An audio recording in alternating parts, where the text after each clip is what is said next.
हूं आपके साथ कविता राणा।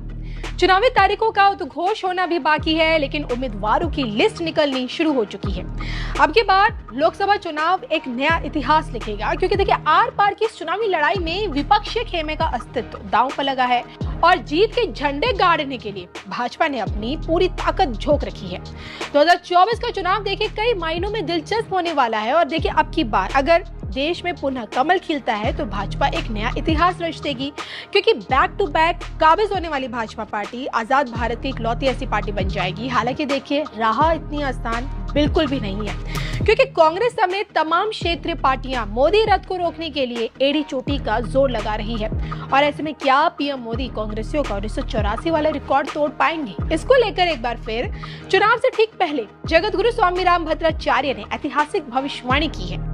मां शारदा की चौखट से अब की बार राम भक्त स्वामी रामभद्राचार्य ने जो कहा उसे सुनकर मोदी विरोधियों के कान खड़े हो गए हैं, या फिर यूं कहें कि विपक्ष के खेमे में हताशा छा गई है। पीएम मोदी की जीत से जुड़ी जगत गुरु की दैवीय भविष्यवाणी क्या कहती है, देखिए धर्म ज्ञान की इस खास रिपोर्ट में। लोकसभा चुनाव से ठीक पहले जगत गुरु की बड़ी भविष्यवाणी। अब की बार कितनी सीटों पर पीएम मोदी खिलाएंगे कमल? कितनी सीटों से पीएम मोदी तोड़ेंगे कांग्रेसियों का रिकॉर्ड? मां शारदा की चौखट से स्वामी रामभद्राचार्य की दैवीय भविष्यवाणी। देखिए सिर्फ धर्म ज्ञान पर।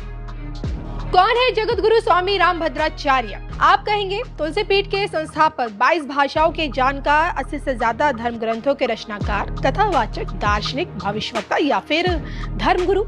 हकीकत में देखें तो संत समाज से ताल्लुक रखने वाले स्वामी रामभद्राचार्य एक ऐसी असाधारण शख्सियत है जिनके नाम में बसने वाली राम नाम की शक्ति आम जनमानस का आज मार्गदर्शन कर रही है। तो जौनपुर में जन्मे स्वामी रामभद्राचार्य ने चित्रकूट को राम के नाम से अपनी कर्मभूमि बनाई और यहीं से लोगों को आज अध्यात्म का पाठ भी पढ़ा रहे हैं।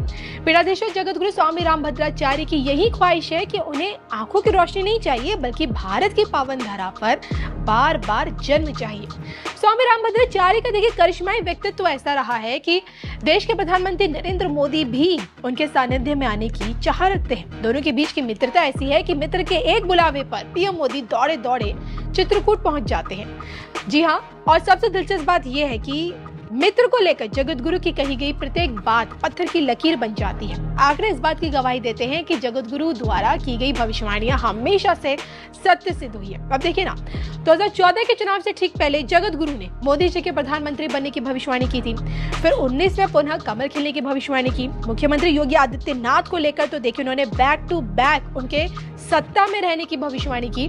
प्रभु राम का नाम लेकर जो कुछ भी जगत गुरु जी की जुबान से निकला अंततः वो सत्य हुआ। और आज देखिए एक बार फिर कमल खिलने की भविष्यवाणी करते हुए सीटों को लेकर एक बड़ा बयान उन्होंने दिया है। दरअसल बीते दिनों मध्य प्रदेश के मैहर पहुंचे जगत गुरु स्वामी रामभद्राचार्य को ज्ञानपीठ पुरस्कार से नवाजा किया और उन्होंने अपने इसी पुरस्कार को मां शारदा के चरणों में समर्पित करते हुए 2024 चुनावों की सीटों पर एक बड़ी भविष्यवाणी कर दी।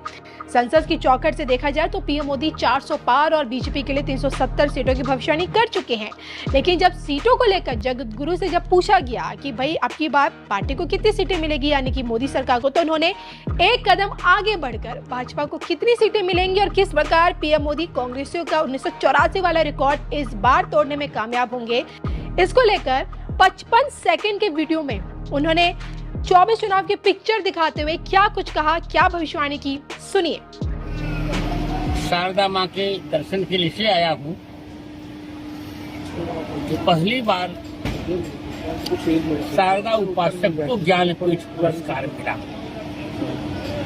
मैं अपना ज्ञानपीठ पुरस्कार शारदा माँ के चरणों में समर्पित करने के लिए आया था यहाँ। व्यक्तिगत रूप से मैं बहुत प्रसन्न हूँ। अब आप आगे। 2024 में भाजपा चुनाव लड़ रही है, क्या भविष्यवाणी है भाजपा को लेकर आपकी? जीतेगी भाजपा। कितने सीटें मिल सकती है? 543 है तो सीटें कितनी मिलेंगी, क्या लगता है आपको?